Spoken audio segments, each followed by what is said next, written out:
Hi, in this video I'm going to talk you through the features of the LiveSell platform, a platform that's been designed for anybody to add live video shopping or live video auctions to their site.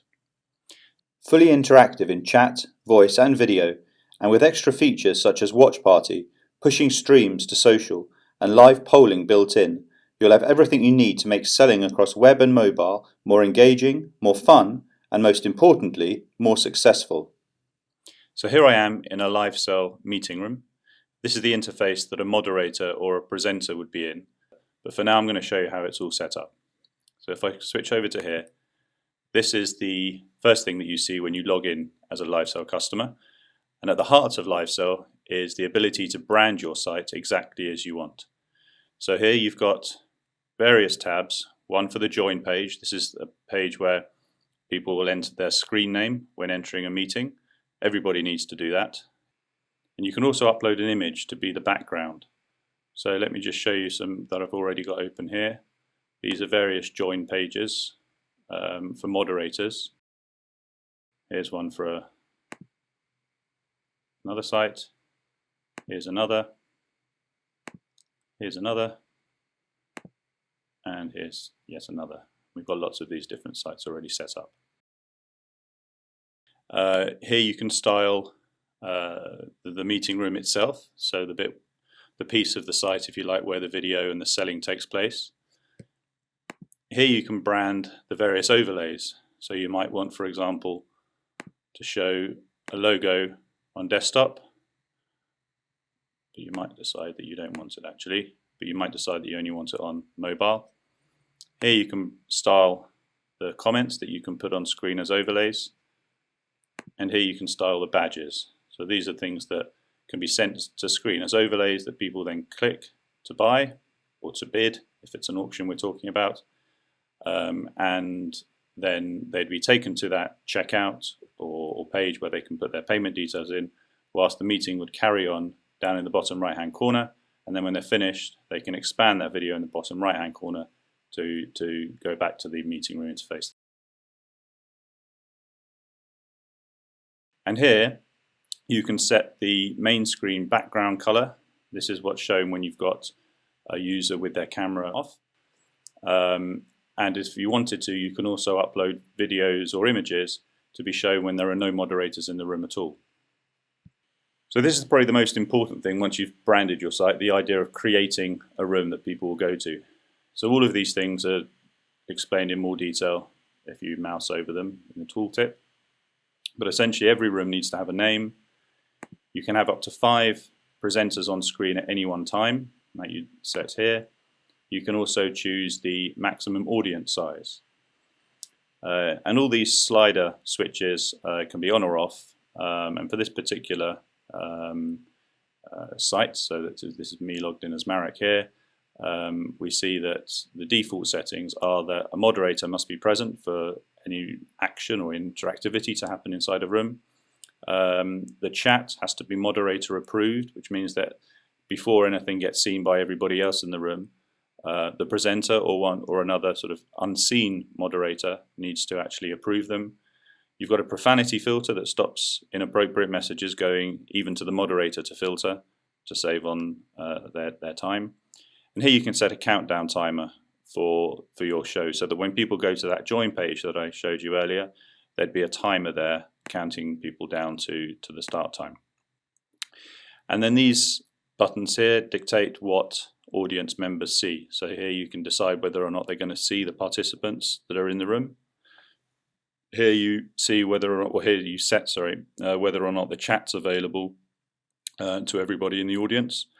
And here you can dictate whether or not anything that's been shown as a buy badge is shown historically. So they don't necessarily, your audience wouldn't necessarily have to click when it's as an overlay, but all your various things that have been sold or offered for sale during a meeting or an event will be shown to audience members, so they can click them at their leisure later.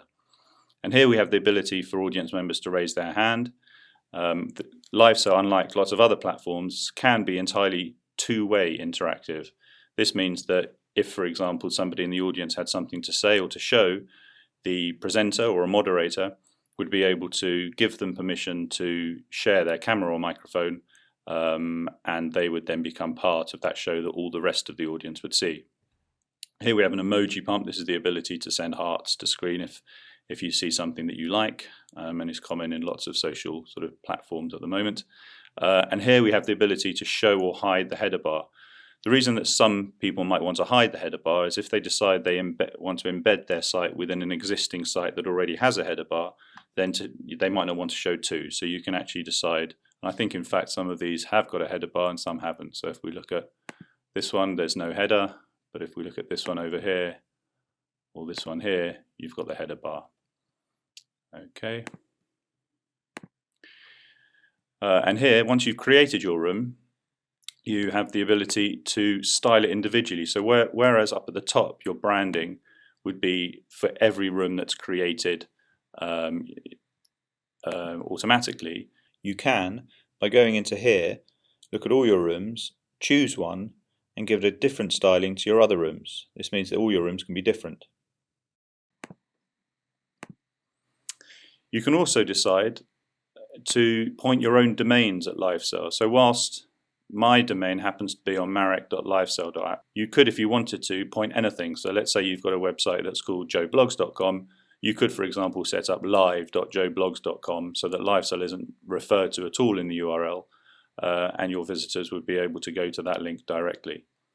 Obviously, if you're embedding the meeting room within your website, that's less important because this wouldn't necessarily be seen unless somebody delved more deeply into your page code. So here we have the ability to add products that would be available for moderators and presenters to sell during meetings and events. These are all just random products for demo purposes that I've added, but you could, if you wanted to, import all your products from Shopify, and we'll be adding more online store providers in time, but for the time being it's Shopify, or you can add items here individually. And as you create your buy badge, you can see it building on this side here, but I won't save that. If we go into one here, for example, let's take that, you can see the badge having been created here, and this is what is sent to screen as an overlay. Here you can create a video profile. So if I wanted to see this particular profile, I can click here. And this would be a page where, for example, you could show previous recordings of calls that have taken place and events. Or alternatively, if somebody didn't have a link to get directly into a room, they could enter the room code here and press the join button. And finally, down the left-hand side here, you can get to see your statistics. So these can be separated by room, or they can be separated by the type of, or filtered I should say, by the type of person entering. One thing I didn't really go into too much detail on, and probably should have had before, is that these active rooms, each of them has 3 distinct links. So moderators with all permissions would have this link shared with them. You can just click the button here if you wanted to copy the link to your clipboard, or here you could even copy the code needed. It's just literally one line of code needed to embed the meeting room within your room. And the same goes for broadcasters who have slightly fewer permissions, and finally audiences who have fewer permissions still. Although, as I said earlier, you could actually introduce them into a call if you gave them cam and mic or sharing permissions during the session itself.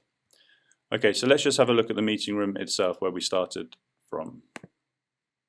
So just going through these buttons along at the bottom, here you can mute your microphone. These are all local buttons.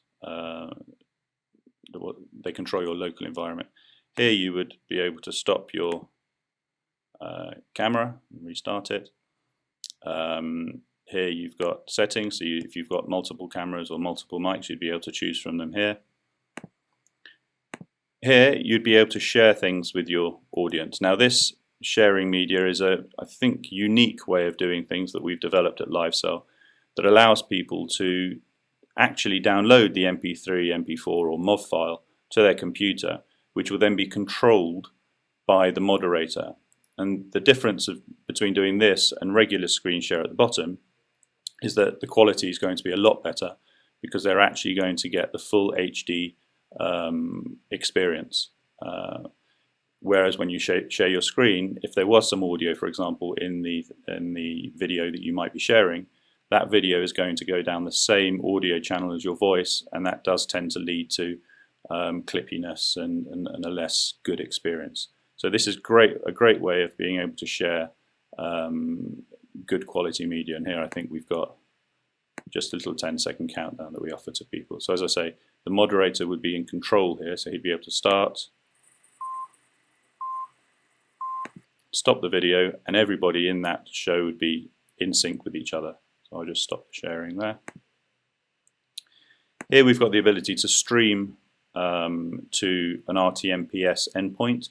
So most social networks, Facebook, Twitter, Twitch, for example, allow you to enter an RTMPS stream,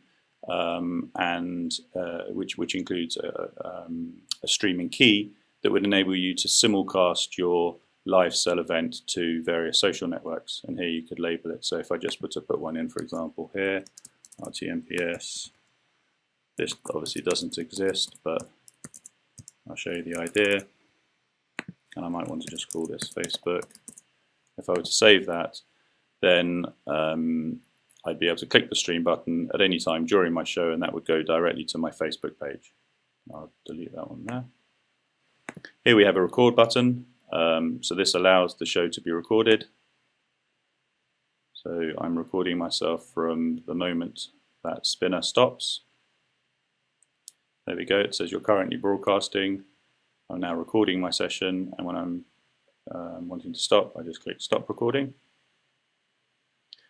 And finally, the buttons down here are the different views available to the moderator. So here he has a list of the participants. Here there's fully functional chat with emoticons. And we also have the ability to respond directly to messages. So an audience member could have a conversation with a specific person, a specific moderator, and there can be then specific DMs or private conversations that go on between participants in the room that aren't seen by all the other participants.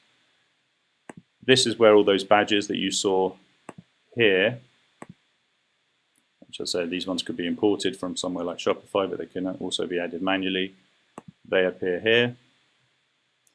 And if I wanted to, for example, sell that long sleeve top, I would send that to screen as a buy badge. Users interested in that would click buy. As I said, the video would go down into the bottom corner here. The show would continue, and if they wanted to then check out, they can click that OK button, and they go directly to the checkout for that particular item. And then when they're finished, they can go back to the meeting. Here you see a history of everything that's been shared. Here a moderator can set up a poll, so I can set up a question, red or black. Red, black. I can show that poll. That poll appears at the top and is pinned to the top of the chat that takes place. Here we can create auctions. So I might want to create an auction. Let's just go back and hide that button here. Let's go to auctions. Let's say it's a demo auction, demo description. I'm going to choose, let's say, US dollars. I'm going to have a starting price of $100. And I start that auction. People will be able to place bids. So you can either manually increment the asking price, or you can auto increment it. So if you're auto incrementing, it will be by a fixed amount each time. So whenever somebody takes out the asking price, they can then be taken to the next fixed increment, or it can be a percentage increase. Alternatively, you might have a moderator in the room who's manually conducting the auction, and it's up to them to set the price down here. And so when somebody wants to place a bid, they would click place bid. They can either immediately confirm their $100 bid, or they might want to increase it, let's say, to 120. And by clicking that, they then register their bid. And it's the first one, obviously, to bid that would be registered as the winner when the auction is closed. So the highest bid when the auction is closed would won that bid. And you can pause an auction and restart it later, which I'll do now. And finally, you've got the controls here. So here you can dictate what the audience sees. So these are the things that are set when the room is created initially, but you might later decide that you don't want the audience to see the participants. You might not want them to see the text chat. You might not want them to see any of this. So you can do all of this. Here, there is obviously a little bit of chat history here that I could decide that I'm going to remove as a moderator. So there's now nothing there. I could also hide that poll that I showed you previously. Nothing there either now. And there's a bit of history. I shared those two, but if I want a fresh start, next time I use this room, I could clear that badge history entirely. Okay, and so there's now no history either. This page is fully sort of responsive. It works out the available size and fits accordingly. And over here, oh, and also up at the top here, I'll just show you a few other sites. So I showed you the join pages earlier. If I won't switch the microphones on because I'll get some feedback. But if let's say I'll close this one now and go to this, you can see how you can completely change the look and feel of the interface. This is a very dark interface with blacks and golds. I'm just quickly whizzing through all of these buttons here. And I also wanted to show you how this looks on mobile. So if I slide to the side here, I've got a mobile phone connected up to me at the moment. So if I were to click on my mobile phone screen, I'll just do a few things, like for example, stop my camera, flip my camera. It's the room I'm in now with a cable in the way of my camera somewhere. Where is it? Oh, it's this microphone. Let me flip back to myself. And now if I join this room, you'll see what I look like on mobile. And I'll just go over here. I'll leave the room here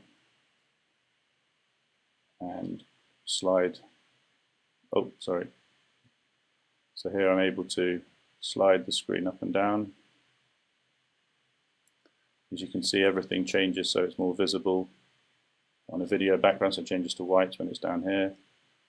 If I wanted to send a message, I can do. And everything that you saw earlier on in the desktop client is now being replicated here. I can send hearts to screen, put my hand up, take it down. And if you've got any further questions, obviously we're here to answer them. So just email info@livesell.app or livesell.co, and we'll answer as soon as we can. Thank you.